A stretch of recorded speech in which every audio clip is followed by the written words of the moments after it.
All right, everybody. Welcome back to the Patterson Report. I'm Brandon. He's Ryan. And obviously, last week we didn't get an episode off. It was just immediately following the Phils getting eliminated by, of all people, the Mets, and just really had nothing to. I mean, I know probably a blind reaction vid would have been great, or just a quick recap, but I mean, this one, I don't know about you, Ron. This one stung more than the NLCS last year. It's so hard to get to the World Series, and that team last year fell short, and losing those two games at home really sucked. But it's just so hard to get to that last stage that you could hang your hat on that a little bit, but to go out the way they did, just no fight. No adjustments, no nothing against, of all people, the Mets. This one hurt a little bit more than last year, and that's why we decided to take last week off. Yeah, we need a little bit of a break because oh my goodness, man, it hurt. It just stings so much worse when it comes to the hands of the Mets. And I mean, I was there for game one. It was great till it wasn't. Yeah, well, but Game one was a really good litmus test as to what the rest of this series was going to be. Because even game two, I mean, you look at the score in game two, and it's completely deceptive of how that game went. I mean, that offense was anemic for 7 innings before they eventually had to pull it together. And, they muscled across a couple of runs, and it was great, but at no point in this whole series did that offense ever seem to get comfortable or seem interested in making any adjustments at all at the plate. No, I mean, game two was a nice change of pace. It just felt like the switch was flipped. I can't speak tonight. I'm getting over a cold, but it just felt like, okay, we're back on track. And then you lose 2 straight and your season's over, and you're just sitting there like, I wish this could have ended differently, Yeah, and the way it ended too. I think if you look back on the postseason, I tweeted this back and forth with a couple different Philly accounts that I like interacting with on this page. Off the top of my head, I don't quite remember exactly who it was, but I think Brian Coulter might have been one of them. But nevertheless, there's some guy. I think the starting rotation as a whole gets a pass in this one. I think everybody pitched well enough. Nola got himself in some trouble in his 5th inning, but up until then, he battled. And the Mets are a tough team to get out. Unlike us, they make starting pitchers work really, really hard.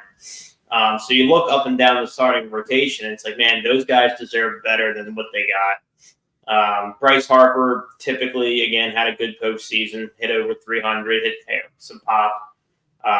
Castellanos it's so popular and easy to dump on Castellanos and just say, oh my God, we got to get rid of that contract, we got to get rid of Nick Castellanos. And whenever that's kind of when I hear people say that, that's when I know I don't need to take your opinion seriously anymore as a Phillies fan, because you don't actually watch, you just listen for the headlines. Castellanos hit well over 400 in the DS again. If you remember back to last year, he was Lou Gehrig against the Braves. He does show up in the playoffs. He had a bad CS. It is what it is. I mean, guys go cold, but I mean, Nick Castellanos deserves way better than what he got in his playoff run too. Mm-hmm. He seemed like the only consistent hitter. I mean, when you look at the averages, Bryce wasn't bad either, but like everyone else just wasn't good. No, I mean, you look at JT, somebody who's going to have an awkward offseason, I think, overall. I think he's still a good player. I'm not saying that at all. But, he's getting up there a little bit. And this was a disastrous postseason for him. I mean, 0 for 12 from a guy who's considered a star player and paid like one is just not good enough at all. Everybody loves Kyle Schwarber. He had that big leadoff homer against the Mets, which was great. I actually thought his approach at the plate was decent. It seems like he saw more pitches than a lot of these guys. But I think he had 2 hits the whole series too. Brandon Marsh was, almost unplayable offensively. The list goes on. Bryson Stott had the big triple. Outside of that, not much. I mean, you can go. Alec Boehm was dreadful. So it's tough to look and see any bright spots outside of Bryce and Nick. Yeah, it's really tough, and that's what happens when a series doesn't go your way, especially when you get the bye, and of course, everyone else with the bye made it through. Like, no point in that as an excuse this time, being like, hey, that's the reason we didn't do this. Everyone got cold. No, nobody got cold, and just you guys, and it's just unfortunate. Yeah, and they had the big press conference, and as soon as I saw that Rob was going to be a part of it, you knew he was back for at least next year. And they announced at the press conference that he got an extension through 2026. Mixed reactions from what I've seen. I've seen some people say, rewarding failure, whatever.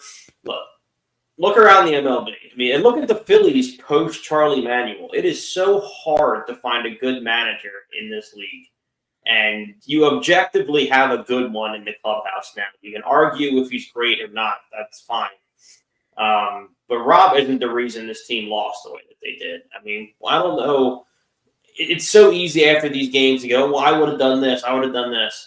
I mean, when you're a manager, you can't prepare to go into a series against the hottest team in baseball, which the Mets were since just about, I think, July, and win that series when the bullpen completely implodes on itself. You have nowhere to turn. Your lineup goes cold. I mean, what was he supposed to have done differently in that series to change that result? I'm baffled by that. I don't know. Maybe, I mean, there's like one or two things you could point out. Maybe leaving the guy in too long. Hoffman, after that, I don't think he should have left him in for that next extra inning. I mean, look, I don't disagree with you, but again, it's so easy after it didn't work out. I mean, in the moment, you could see he was laboring a little bit, but I mean, in the moment, a lot of people were calling for it, though. That's the thing. Like, I was one of those people. Like, the layoff was so long between innings. You're like, okay, he's not going to go back out there. They're going to put someone else out there, and lo and behold, he didn't. And here we are a week later. I mean, and that part I do agree with a little bit. He was up and down an awful lot, which is tough to do tough on a reliever, especially a guy who's used to high leverage situations. But I mean, it brings me back to my point. It's Kerkering got hit around, Strom had gotten hit around, Alvarado forgot how to throw a strike, which has been a problem this whole season. You don't really want to go to Ruiz. Like, at a certain point, I mean, it's when all of your options suck. You don't know where to turn. And I felt like that when, game 2, he brought Strom back in to try and close it after getting shelled in game 1. And I was watching going, what the hell are we doing bringing Strom back in? And I caught myself in the moment going, well, why are you bringing Strom in? Why don't we go to, we can't go to, well, we should go to, Alvarado can't throw strikes. What about, we already used Kirk. Like, I started going through it in my head in the moment. I was like, well, where the hell do we turn? I mean, it's tough. I mean, the bullpen needs some upgrade in this offseason. I'll tell you that much. I don't know what's going to happen. Money. I don't know what's going to happen. Is he going to shell out more money? Like, he could. It's an option. But, like, I think as far as the pen goes, you figure Kerkering's a shoe-in because you're not paying him hardly anything at all. Yeah. And you already extended Strom. Now, you already extended Alvarado, too, but with how bad he's been this year, I don't know if you look to cut ties with that or if Caleb Topham thinks he can fix them. He's a question mark. And I'm curious, what would you do if you're Dombrowski? Because Hoffman's going to get paid like a top-end reliever. Are the Phillies going to be the team to pay him that? I don't think so. Me either. I think he's going to walk. I don't know where to because that's the one thing I really struggle with compared to NFL free agency is MLB free agency because, a team can come out of nowhere and be like, hey, here's $15 million that we just, materialized out of air and just throw it at someone. I think it's the second postseason in a row he's been a little underwhelming too. And if you took anything from that press conference, and Rob said it and Dave Dombrowski alluded to it, that the regular season doesn't matter as much anymore. This iteration of the Phillies is going to be judged by championships. Yeah, which they have 0 of, so. Yeah, and they've gotten progressively further away. Like 2022 shocked the Every world. year. It's awesome. 2023, you got to the NLCS. You should have won it. You feel good about the team. This year's kind of a crossroads a little bit. Like, I can't 100% say I still feel good about the team.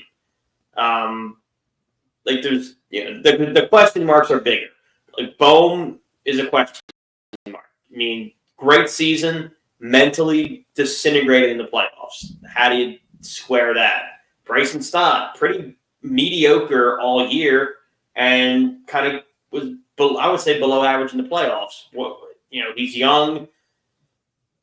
Where do you pivot? Do you see it through with him? What do you do there? Brandon Marsh, another one of those young guys who you think could have been something. Had a great start. I mean, there's 3 or 4 guys you could bring up on this roster who you have an equally good chance, equally good argument to keep or let go. It's going to be a tough offseason, but I think Dombrowski is one of those GMs that does not settle. Like, I think there's going to be some drastic changes this offseason. And I don't think, a lot of Phillies fans are prepared for that at this point. I mean, they want it, but I don't think they really talk themselves into it's going to happen. But it's going to happen. Yeah. Outside of the core, that is. The core is going to stay. If we're alluding to the same thing, and I think we might be, the vibes era, the friendship era, the feel good era, I think that's over. I mean, they had a chance to extend it this year if this team performed, and that's going to be the consequence of falling so short. Is where last year they were comfortable to run it back. I think this year, like you said, this is going to cause Dombrowski to make some drastic moves that it's going to shake up the clubhouse a little bit. It's going to shake up the fan base a little bit. Yeah, I mean, obviously, I don't think there's going to be any high-level name prospects coming out outside of Painter just yet. I think those other guys have some time to wait. I know Aiden Miller's far away. That's what they said. Yeah, I think Painter's the only one, and I think it's just one of those things where you need to bring in some guys. I wish we would have made a play for Rooker at the trade deadline. Yeah. He'd have been so nice in this lineup. He would have. I'm glad you brought Rooker up because I was a believer at the deadline that we needed a better outfield bat than we got, and Rooker was. It felt to me like the prize of the deadline. If anybody could have gotten their hands on him, no one did. I mean, for whatever the reason, I guess the A's want somebody to build around in Las Vegas. I think what we needed more than another guy with pop was almost like a Luis Arias type. You needed, Gene Segura was that guy for a while. Somebody who might not hit 20 homers. They don't need him to hit 20 homers, but they're going to hit 300. They're going to have 10 pitch at bats. They're going to grind.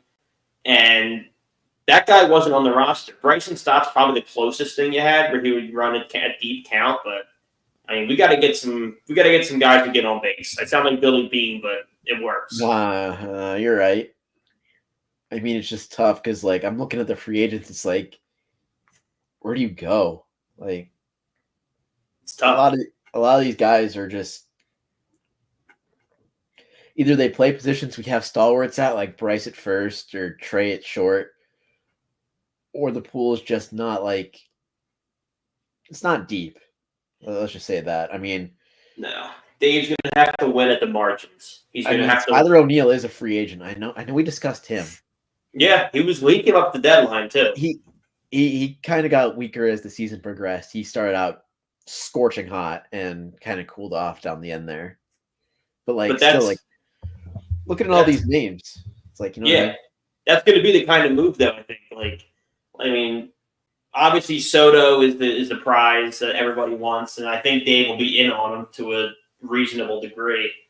But I mean, he also said something I really agree with. Phillies fans, for the most part, didn't want to hear it because there's no salary cap in baseball, and you spend until you win. But I mean, he made a great point. We had 8 All-Stars. This team is not lacking in star talent. Where we're lacking is around the margins, where other teams had role players that stepped up, ours didn't. So I think that's where Dave's going to make his mark, is rounding out this team with some solid role guys Guys who get on base. That's what it comes down to. We have plenty of pop. We need guys to just get on base.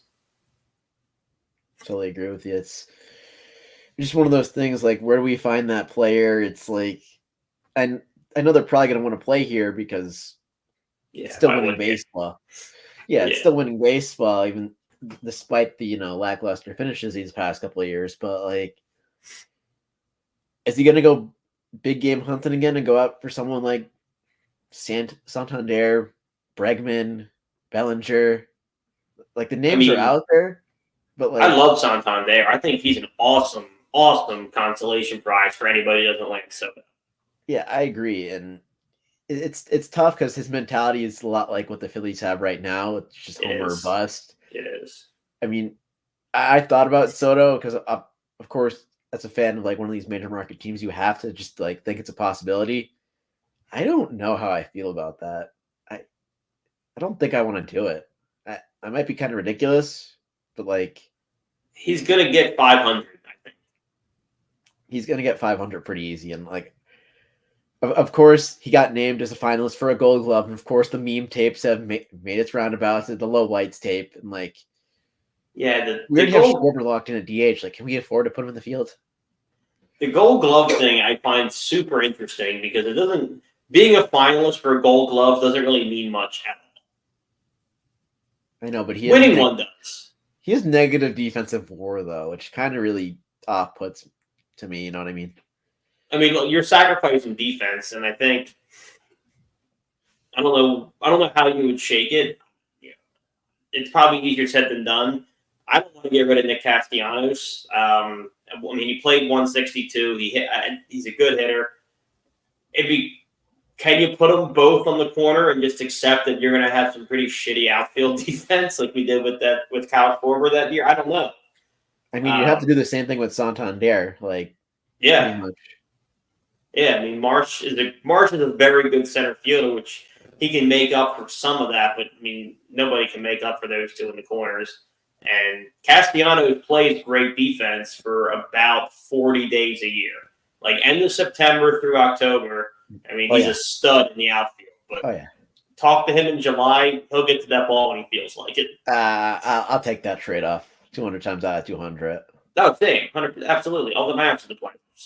Yeah, we can't complain about that, but like, man, I mean, you got to make a splash. I mean, I feel like they're in on Soto because they kept the hitting coach. So like, yeah, that's probably saved. Dombrowski feels like he might have a sliver of a chance. It feels like if he's him around, especially with how bad that was, and especially with what the Dodgers did against Senga in the NLCS. Yeah. They took their walks, man. They took their walks, and it's the one thing the Phillies team couldn't do. They were chasing at everything, and they were undisciplined. And that is a great segue into the second team of the night, and possibly the last, considering how long the Phillies took us. But there's another team in Philadelphia who everybody is rightfully calling undisciplined, poorly coached, underprepared. You pick it; they're all right. The Eagles find themselves pretty similar to the team that exited the 2023 season. The talent's better. The coaching staff better, I think. I still believe that than what we finished 2023 at. There's just something that's the same. And it's tough to put your finger on because we got new talent running back, new defensive coordinator, hottest offensive coordinator name on the market that was available. I'm not talking Ben Johnson, etc. There's somebody else that stayed and is ruining the vibes in that stadium, and it is Nick Sirianni. This team could be so much, and it's just not going to be under him. You know, it's one thing to chirp at the fans, and of course that story on Reddit, it's like, okay, if that actually happened, I get it. Like, he's playfully jawing. But then to bring your kids into the press conference, Bush League. My gosh. Dude, I sat there and I cringed. I'm like, I gotta go back to Red Zone. I can't do this. And he's been getting eviscerated for it rightfully so. Dan Orlovsky's gotten on him about it. Woody got on him about it. Rex Ryan briefly. Like, I mean, just you can't. What bothers me about him, like, and I used to defend him in 2022 when he was brash. He was out there. Look, I mean, a lot of people didn't like him. Now, I always defended him, saying the team likes him. Like, the team likes him like that, and you can back it up. What I hate now is that the product on the field sucks, and you're still talking like that. Yeah. It's embarrassing. Yeah, when you beat the Deshaun Watson-led Cleveland Browns by 4 points. Hang your head in shame. And the way he did it, I mean, it was an ugly game. Yeah, it was ugly, and it was close there for a little bit. And, the Browns could easily pull that one out. And, like, Deshaun Watson is one of the worst quarterbacks that we've ever seen, like, in terms of metrics. Like, he's dead last in almost everything with, like, quarterbacks in the last, like, 15 years or something. But, like, and the Eagles went out there and almost lost him. Of course, they had their bright spots. Cooper DeJean, I'm happy with his play on his first start. He looked good. He looked good. Quinion Mitchell's an absolute stud. Jalen Carter's putting it together. Like, there's pieces there to be great on both sides of the ball. And then it just feels like it's all derailed just by the head coach. It's so weird. It is. And it's, we're talking right now about the optics of it, which is bad. But I know we talk about this a bunch off the pod and sometimes on too. I love route trees. I am a big believer in route tree as kind of a barometer of how an offense is functioning. And when Kellen Moore came in, I was so excited because his route trees, they're creative. They work the middle of the field, and you have two guys who should be catching a ton of slants every game in A.J. Brown and Devontae Smith. Both of those guys are not afraid to go over the middle. And then you look at their route tree, and it's a lot of go routes. And it's like, this isn't the Kellen Moore offense. Now, Kellen Moore so far has not said that, Nick's taken over. Nick has admitted to a couple times taking over. But I think the proof's on the field. This isn't Kellen Moore's offense that he's run anywhere else. Yeah, it feels like a pretty strong indication when you look at Jalen Hurts throw over the middle percentage, and it's like dead last by like a mile. Yeah. I mean, maybe can he not throw over the middle? I mean, I think he can, but like he used to be able to. He used to be able to. I mean, I don't know what happened there. I mean, maybe it's, I don't know. It's really tough when you have to look at it like that, but it's like the way you have to examine things. It's just so different because this team should be top level right now, competing with these big dogs, and like they're not. No, talent-wise, they came into the season. You could argue the most talented team in football. I mean, the 49ers offense at that point still had Christian McCaffrey. They had a really strong case too with their receiving core. But the Eagles were right in that conversation. This is a team that should be hanging, 30, 35 routinely on teams. And we're the only team in football. The only team in football. Now, we mentioned how bad the Browns are. We mentioned how bad Deshaun Watson is. Mm-hmm. We are the only team yet to score in the first quarter. That speaks volumes. It's embarrassing. And, Dan Orlovsky was talking about it this morning on Get Up. And I forget about this sometimes, but the first 15 plays of every game are your scripted plays from practice. That's where your head coach, your OC, sometimes even your DC get together and scheme up what's going to work against our team based on what they've seen, film, etc. And Devin McCourty said that's the scariest 15 plays for a defense is because they know what you're going to do and you're going to get schemed up. Those are the plays where the Eagles are losing more than any other team in football. That's a direct indictment of coaching. Checks out with what we've been saying here the whole time and, for the past while now. Like, what does Nick Sirianni truly offer in terms of, like, play calling and schemes and X's and O's? Like, what does he really offer? I don't know. Not much. Which can't be. That's one thing. Like, we came into this as okay, I'm going to be like the football CEO. I'm going to oversee things. That's fine. but his handprints are still on this offense is what bugs me. Like, if you're not going to add anything X's and O's, that's fine. Let Kellen Moore, who's proven he can run some high-powered offenses, do that. Yeah. And I mean, he's done it with the Cowboys. He's done it with the Chargers. Like, Nick, please. Get out the way. Just please just take a back seat. I beg. Like, the whole city begs. It's bad where we're actually talking about this next topic where there's a legitimate question looking at the crossroads the Phillies are at, the dumpster fire the Eagles seem to be. The vibes across the parking lot at the Wells Fargo Center are really good, which is odd for the Sixers. It's not what we're used to. I mean, Jared McCain, that was a scary injury the other night, but all signs point to him being okay. Paul George is okay. It's a bone bruise. It's not a big deal. Are the Sixers Philadelphia's best shot at a title in the next 365 days? Yes. I mean, I agree. You have to say so, because I don't think this Eagles team with the current coaching staff can keep up with the likes of San Francisco if they happen to get McCaffrey back, or Detroit, just absolutely. Minnesota even. Yeah. I mean, we saw Detroit just demolish Dallas. Like, yeah. What are they going to do to us if we play them, It's one of those things where the Sixers are definitely our best chance. Hopefully the vibes are high. We've gotten lucky with a couple injuries here. The Paul George one, Jared McCain, like you said. Thankfully, those weren't serious at all. Obviously, Embiid said he's probably not going to play back-to-backs anymore, so that means MVP chances are out the window, but I don't think that city cares about that anymore. I don't think the nice thing with Embiid is I don't think he does either. I mean, obviously that was a big deal for him to get it, and he deserved it. He probably could have won it again last year if he had stayed healthy. But I'm all in on this mindset thing. Load management is here. It's happening. I'm over the whole virtue signaling, play all 82. I don't give a shit about any of that. Get me a title.